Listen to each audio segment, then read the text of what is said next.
Guys इस video में आपको बताऊंगा आप पेटीएम का हिस्ट्री कैसे देख सकते हैं। अगर आप ये जानना चाहते हैं आपको पेटीएम हिस्ट्री कैसे देखना है तो इस वीडियो में मैं आपको सिंपल और आसान भाषा में लाइव प्रोसेस के साथ बताने वाला हूं कैसे आप अपने पेटीएम का हिस्ट्री देख सकते हैं। क्योंकि अपने पेटीएम ऐप का हिस्ट्री देखना इसलिए जरूरी हो जाता है, अगर आपको कोई पैसे भेजता है और वो झूठ बोल जाता है तो ऐसे में आप अपने पेटीएम का हिस्ट्री दिखा सकते हैं, भाई मुझे पैसा रिसीव नहीं हुआ है। इसी तरह अगर आप किसी को पैसे भेजते हैं और सामने वाला झूठ बोल जाता है तब भी आप प्रूफ के तौर पर अपने पेटीएम का हिस्ट्री दिखा सकते हैं, भाई ये पैसा मैंने इस टाइम पर तुम्हें भेजा है। और इस वीडियो में मैं आपको यही सिखाने वाला हूं, आप अपने फोन से कुछ मिनटों के अंदर ये कैसे पता कर सकते हैं आपने कब कब किसको पैसा भेजा है और कब कब आपको पैसा प्राप्त हुआ है, और ये सब आप पेटीएम की हिस्ट्री देखने के बाद पता कर सकते हैं। तो जल्दी से वीडियो को स्टार्ट कर लेते हैं। यह है टेक्निकल दिलसाद यूट्यूब चैनल, भरोसा आपका जिम्मेदारी हमारी। सो गाइस अपना पेटीएम हिस्ट्री चेक करने के लिए या फिर अपना पेटीएम हिस्ट्री देखने के लिए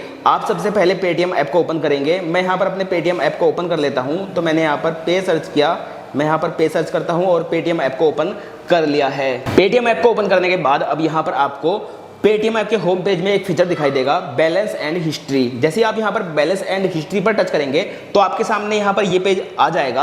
अब यहाँ पर आप सबसे पहले यूपीआई लाइट देख सकते हैं। उसके बाद जो भी बैंक आपने पेटीएम ऐप में ऐड किए हैं, जैसे कि मैंने 3 बैंक ऐड किए हैं, Punjab national bank, state bank of India, bank of Baroda, तीनों बैंक की लिस्ट यहाँ पर आ चुकी है। तीनों बैंक मैंने ऐड कर रखे हैं। साथ में मैंने अपना एक क्रेडिट कार्ड भी यहाँ पर ऐड कर रखा है जो यहाँ पर शो हो रहा है। अब अपना पेटीएम का हिस्ट्री चेक करने के लिए आपको नीचे स्क्रॉल करना है और आप देख सकते हैं पेमेंट हिस्ट्री।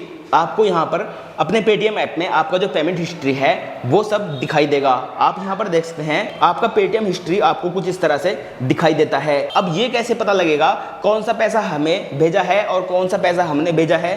अगर हमें ये देखना है जो पैसा हमने किसी को भेजा है तो यहाँ पर फिल्टर लगाने के बाद आप ये चेक कर सकते हैं जो पैसा आपने भेजा है। जैसे कि मैं यहाँ पर फिल्टर पर टच करता हूँ, टाइप पर मैं टच करता हूँ और यहाँ पर टाइप पर टच करने के बाद रिसीव पर टच करने के बाद अप्लाई करता हूँ तो यहाँ पर वो सभी ट्रांजैक्शन दिखाई देगी जो पैसा हमें भेजा गया है, जो पैसा हमारे पास आया है। इसी तरह जो पैसा हमने सेंड किया है वो पैसा चेक करने के लिए हम यहाँ पर फिर से फिल्टर पर टच करेंगे और अब की बार हम यहाँ पर टाइप पर टच करेंगे। अब रिसीव से अनटिक करेंगे और पैड पर हम टिक मार्क करेंगे और अप्लाई पर टच करेंगे तो यहाँ पर वो सभी अमाउंट आ जाती है जो हमने पैड किया है, जो अमाउंट हमने दूसरे को भेजा है वो अमाउंट यहाँ पर शो हो जाएगी अगर आप यहाँ पर पैड फिल्टर का यूज करते हैं। अगर आप बिना किसी फिल्टर के जानना चाहते हैं आपने किस किस को पैसा भेजा है या फिर आपको किस किस से पैसा आया है तो आप यहाँ पर सरल तरीके से देख सकते हैं। जो पैसा हमने भेजा है उसके सामने यहाँ पर माइनस होता है और जो पैसा हमारे पास आया है वो यहाँ पर ग्रीन कलर में होता है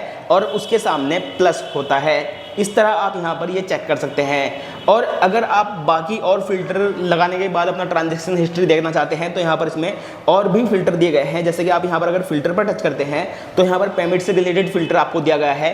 आप कौन से बैंक का ट्रांजैक्शन देखना चाहते हैं, जैसे कि मेरे पास यहाँ पर 3 बैंक हैं, तीनों बैंक यहाँ पर शो हो चुके हैं। साथ में यूपीआई लाइट भी यहाँ पर शो हो चुका है। अगर मैं बैंकों के अलावा यूपीआई लाइट का केवल ट्रांजैक्शन देखना चाहूँ तो यहाँ पर यूपीआई लाइट का ट्रांजैक्शन मुझे दिखा देगा। इसी तरह स्टेटस पर अगर आप टच करेंगे तो जो सक्सेसफुल ट्रांजैक्शन होती है वो यहाँ पर टच करने के बाद आप देख सकते हैं, और जो पेंडिंग ट्रांजैक्शन है वो यहाँ पर पेंडिंग पर टच करने के बाद आप देख सकते हैं। और कुछ ट्रांजैक्शन ऐसी होती है जो आप भेजते हैं लेकिन वो सक्सेसफुल नहीं हो पाती है तो वो ट्रांजैक्शन आप यहाँ पर फील्ड ट्रांजैक्शन में देख सकते हैं। इसी तरह टाइप में आप यहाँ पर pad, receive, cashback, self transfer, ये सारी ट्रांजैक्शन यहाँ पर देख सकते हैं। अमाउंट में आप यहाँ पर फिल्टर लगाकर चेक कर सकते हैं। जैसे कि मैं यहाँ पर चाहता हूँ 100 रुपये से ऊपर की ट्रांजैक्शन मुझे दिखाई दे और 500 रुपये से नीचे की ट्रांजैक्शन दिखाई दे, और मैं यहाँ पर ये फिल्टर अगर अप्लाई करता हूँ तो 100 रुपये से लेकर 500 रुपये के बीच की जो ट्रांजैक्शन है वो यहाँ पर शो हो चुकी है, बाकी की ट्रांजैक्शन मुझे नहीं दिखाएगा। तो यहाँ पर आपने देखा कितनी आसानी से आप यहाँ पर फिल्टर लगाकर अलग अलग तरीके से ट्रांजैक्शन को देख सकते हैं। और डेट रेंज पर टच करने के बाद आप 1 महीने की ट्रांजैक्शन देख सकते हैं या फिर 3 महीने की या फिर 6 महीने की, 1 साल, या फिर चूज डेट पर टच करने के बाद आप अपने अकॉर्डिंग कौन सी डेट की ट्रांजैक्शन देखना चाहते हैं ये सेट कर सकते हैं। तो इस तरह आप बड़ी आसानी से अपने पेटीएम ऐप का तमाम ट्रांजैक्शन, तमाम हिस्ट्री देख सकते हैं। वीडियो अगर आपको पसंद आया है तो लाइक जरूर कीजिएगा। मैं मिलता हूं आपसे अगली इसी तरह की नॉलेजेबल वीडियो में। तब तक अपना ख्याल रखिएगा और हमारी यह वीडियो देखने के लिए आपका तहे दिल से शुक्रिया।